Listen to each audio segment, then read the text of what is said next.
नमस्कार। आज हम एक बहुत ही दिलचस्प हिंदी स्क्रिप्ट पर बात कर रहे हैं। इसका टाइटल है प्रेडेटर बैडलैंड्स। और ये कहानी हमें ले जाती है अमेरिका के उन सूने वीरान बैडलैंड्स इलाकों में।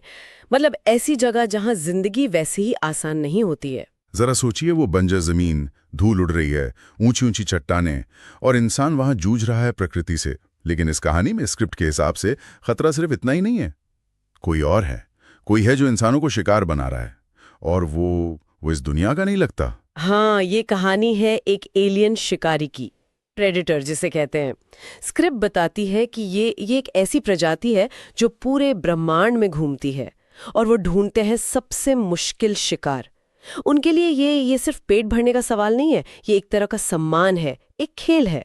और इस बार उन्होंने अपना शिकारगाह चुना है हमारे पृथ्वी के बैडलैंड्स। लेकिन कहानी में सिर्फ एलियन और इंसान का शिकार इतना ही नहीं है। स्क्रिप्ट में किरदार हैं, एक काउबॉय है और एक पूरा मूल अमेरिकी कबीला भी है। और शुरू में तो इनके बीच ही तनाव है, जमीन को लेकर, हक को लेकर, मतलब आपस में ही ठनी हुई है। हाँ, और यही स्क्रिप्ट एक बहुत इंटरेस्टिंग मोड़ लेती है। कहानी सीधे एलियन अटैक से शुरू नहीं होती। पहले हमें दिखाया जाता है कि इंसानों की अपनी दुनिया में क्या चल रहा है, झगड़े, पुरानी रंजिशें, जमीन का मामला। और स्क्रिप्ट की बहुत अच्छे से दिखाती है कि कैसे ये आपसी लड़ाइयाँ, जो उन्हें उस वक्त सबसे बड़ी लग रही होंगी, वो एक अनदेखे बाहरी दुश्मन के सामने कितनी छोटी पड़ जाती हैं। एक ऐसा दुश्मन जो शायद उनके इस झगड़े का फायदा भी उठा रहा हो। बिल्कुल, उन्हें तो अंदाजा भी नहीं है कि पेड़ों के पीछे, चट्टानों की ओट में कोई और ही घात लगाए बैठा है।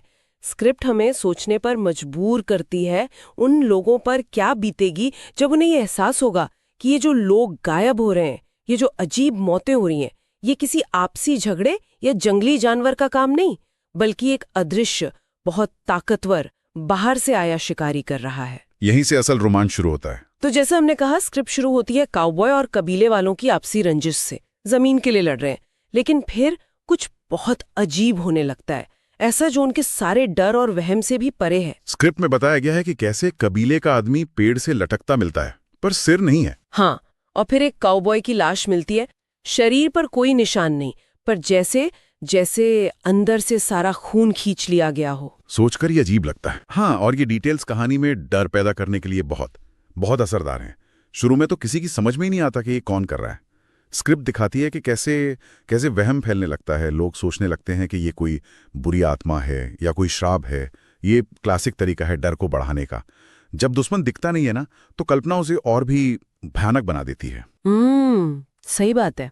स्क्रिप्ट इस माहौल को फुसफुसाहट, बढ़ता हुआ शक, रात का डर, इन सब चीजों से बुनती है। और इसी डरावने माहौल में स्क्रिप्ट धीरे धीरे प्रेडेटर की झलक देना शुरू करती है।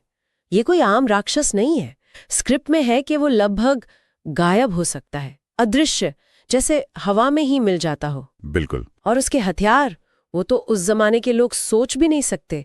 कंधे पर वो प्लाज्मा कैनन जैसा कुछ, दूर से वार करने वाला, कलाई पर ब्लेड्स। हाँ, वो ब्लेड्स जो स्टील तक काट दें। और स्क्रिप्ट सिर्फ उसकी टेक्नोलॉजी पर ही फोकस नहीं करती, बल्कि उसके शिकारी पने पर भी। ऐसा लगता है वो सिर्फ मारने के लिए नहीं मारता, उसमें एक तरह की बेरहमी है। वो शिकार के साथ खेलता है, उन्हें कमजोर पाकर उनका पीछा करता है। स्क्रिप्ट में कहीं कहीं एक अजीब सी क्लिकिंग की आवाज का जिक्र है, जैसे कोई धातु टकरा रही हो। जंगल की खामोशी में वो आवाज गूंजती है। हाँ, शायद वो उसकी भाषा हो या उसके यंत्रों की आवाज। और फिर वो हंसी, जो इंसानी नहीं लगती, वो डर को और बढ़ा देती है। सही। ये सब मिलकर उसे सिर्फ एक एलियन नहीं बनाते, बल्कि एक बहुत ही खतरनाक और शातिर शिकारी बनाते हैं। फिर कहानी में वो पॉइंट आता है, वो मोड़, जिसे स्क्रिप्ट बड़े अच्छे ढंग से दिखाती है। धीरे धीरे काउबॉय और कबीले वाले जो बिखरे हुए सबूत हैं, उन्हें जोड़ते हैं और समझते हैं कि दुश्मन कोई इंसान या आत्मा नहीं, कोई बाहरी ताकत है। हाँ, वो देखते हैं कि ये शिकारी, ये तो दोनों गुटों पर हमला कर रहा है, बिना किसी भेदभाव के। शायद स्क्रिप्ट में ऐसे सीन होंगे जहां दोनों तरफ के लोग एक दूसरे को उस अनदेखे दुश्मन से लड़ते हुए देखते हैं, और तब शायद उन्हें समझ आता है कि असली खतरा कौन है। हाँ, और ये समझना जरूरी है कि स्क्रिप्ट इस गठजोड़ को कैसे दिखाती है। ये एकदम से नहीं हुआ होगा, सालों की दुश्मनी है, वो एक झटके में तो खत्म नहीं होती। नहीं, बिल्कुल नहीं। लेकिन जब जान पर बनाती है, तो पुरानी लड़ाइयां पीछे छूट जाती हैं। स्क्रिप्ट शायद ये दिखाती है कि ये गठबंधन पहले मजबूरी का था, लेकिन धीरे धीरे शायद शायद इसमें एक दूसरे के लिए इज्जत भी पनपती है, क्योंकि दोनों ही कैसे दुश्मन से लड़ रहे हैं जो उनकी समझ से एकदम बाहर है। और यहीं से स्क्रिप्ट के शब्दों में कहें तो एक खतरनाक जंग शुरू होती है। एक तरफ इंसान, उनके पास क्या है? अपनी जमीन का चप्पा चप्पा पता है, तीर कमान है, पुरानी बंदूकें हैं, और सबसे बड़ी बात, अपने लोगों को बचाने का जज्बा है। और दूसरी तरफ है प्रेडेटर, जिसके पास एडवांस टेक्नोलॉजी है, गायब होने की ताकत है और शिकार करने का न जाने कितना पुराना तजुर्बा है। ये लड़ाई सिर्फ हथियारों की नहीं लगती। नहीं, बिल्कुल नहीं। ये रणनीति की लड़ाई भी है। इंसान शायद अपनी जमीन की जानकारी का इस्तेमाल करते होंगे, जाल बिछाने की कोशिश करते होंगे, वो उसके शिकार करने के तरीके को, पैटर्न को समझने की कोशिश करते होंगे।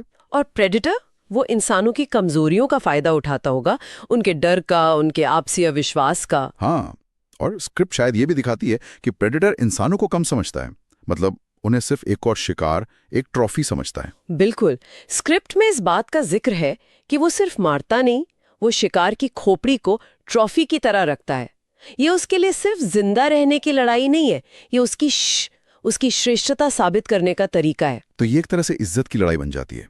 इंसानों के लिए अपनी जमीन, अपने लोग, अपना वजूद बचाने की इज्जत, और प्रेडेटर के लिए एक और मुश्किल शिकार को हराकर उसकी ट्रॉफी जीतने का सम्मान। और स्क्रिप्ट जिस तरह इस लड़ाई को दिखाती है, उसमें काफी क्रूरता और भयानकता है। वो लाइन है ना स्क्रिप्ट में, जंगल का खून से लाल होना। हाँ, वो सिर्फ कहने की बात नहीं लगती, वो उस भयानक लड़ाई की तस्वीर है जहां टेक्नोलॉजी और हिम्मत आमने सामने है। ये इंसान के जज्बे और एलियन की शिकार करने की फितरत का सीधा टकराव है। स्क्रिप्ट शायद ये भी दिखाती है कि इस लड़ाई में प्रकृति बस देख रही है दोनों तरफ की वहशियत को। स्क्रिप्ट इस कहानी को सिर्फ एक हॉरर या एक्शन कहानी की तरह नहीं देखती। इसमें एक गहरा मतलब भी छुपा है। स्क्रिप्ट इशारा करती है कि ये शायद इंसानों और इस एलियन प्रजाति के बीच पहली मुलाकात हो सकती है, फर्स्ट कांटेक्ट। हाँ, वो पल जब इंसान को पहली बार ये एहसास हुआ कि हम इस ब्रह्मांड में अकेले नहीं हैं। और यही सोच इस कहानी को एक अलग ही लेवल पे ले जाती है। अगर ये वाकई पहला संपर्क है तो कितना डरावना है। हम अक्सर फर्स्ट कांटेक्ट की कहानियों में सोचते हैं कि भाई बातचीत होगी, समझने की कोशिश होगी, हाँ, या दोस्ती होगी। हाँ, लेकिन यहाँ पहला संपर्क ही शिकारी और शिकार का है। स्क्रिप्ट हमें इस बेचैन करने वाले ख्याल से रूबरू कराती है कि शायद ब्रह्मांड में ऐसी सभ्यताएं भी हैं जिनके लिए हम सिर्फ शिकार हैं या खेलने की चीज। ये सोचने में भी अजीब लगता है। हम तो हमेशा खुद को फूड चेन में सबसे ऊपर मानते आए हैं, है ना? बिल्कुल। स्क्रिप्ट इस सोच पर ही सवाल उठाती है। ये हमें याद दिलाती कि शायद हमसे ज्यादा ताकतवर, ज्यादा एडवांस्ड और ज्यादा बेरहम शिकारी कहीं और हों, और वो कभी भी हमारी दुनिया का रुख कर सकते हैं। हाँ, ये स्क्रिप्ट सिर्फ मनोरंजन नहीं करती, ये कुछ गहरे सवाल खड़े करती हैं हमारे वजूद को लेकर। ये इंसानी गुरूर पर एक तरह की चोट है। ये हमें अपने ग्रह से बाहर देखने और सोचने पर मजबूर करती है कि अगर हम कभी किसी और प्रजाति से मिलें तो वो मुलाकात कैसी होगी? क्या वो शांति वाली होगी या फिर बैडलैंड्स की तरह एक खूनी जंग में बदल जाएगी? स्क्रिप्ट इस संभावना को खुला रखती है कि हम शिकारी से शिकार बन सकते हैं। बैडलैंड्स की ये कहानी, जैसा इस हिंदी स्क्रिप्ट में बताया गया है, हमें उन वीरान बैडलैंड्स में ले जाती है। ये दिखाती है कि कैसे इंसानों का आपसी झगड़ा एक बाहरी, अनदेखे और बेहद खतरनाक एलियन शिकारी के आने से रुक जाता है। ये सिर्फ जिंदा रहने की जंग नहीं है, ये टेक्नोलॉजी बनाम हिम्मत की कहानी है, शिकार की फितरत बनाम इंसानियत के जज्बे की कहानी है। और शायद ब्रह्मांड में इंसान की जगह क्या है, इस पर भी सोचने को मजबूर करती है। स्क्रिप्ट इसे एक ऐसी फिल्मी कहानी कहती है जो रोंगटे खड़े कर दे। इस पूरी बातचीत और स्क्रिप्ट को देखने के बाद एक सवाल मेरे मन में घूम रहा है। अगर ये कहानी, जैसा स्क्रिप्ट इशारा कर रही है, वाकई इंसान और इस शिकारी एलियन के बीच पहले संपर्क का एक नजरिया है, तो ये हमें अपने भविष्य के बारे में और ब्रह्मांड में हमारी जगह के बारे में क्या सोचने पर मजबूर करती है। क्या हम हमेशा यही उम्मीद कर सकते हैं कि हम ही ताकतवर शिकारी बने रहेंगे, या हमें इस बात के लिए भी तैयार रहना चाहिए कि कभी पासा पलट सकता है और हम खुद को किसी और की ट्रॉफी लिस्ट में पाएं? ये सिर्फ एक कहानी नहीं लगती, एक चेतावनी सी लगती है। स्क्रिप्ट के ही शब्दों में अगर इस बात को खत्म करें तो शिकार शुरू हो चुका है। अब बस देखना ये है, शिकारी कौन बनता है और शिकार कौन। ये सवाल ये कहानी खत्म होने के बाद भी शायद हमारे साथ रहेगा।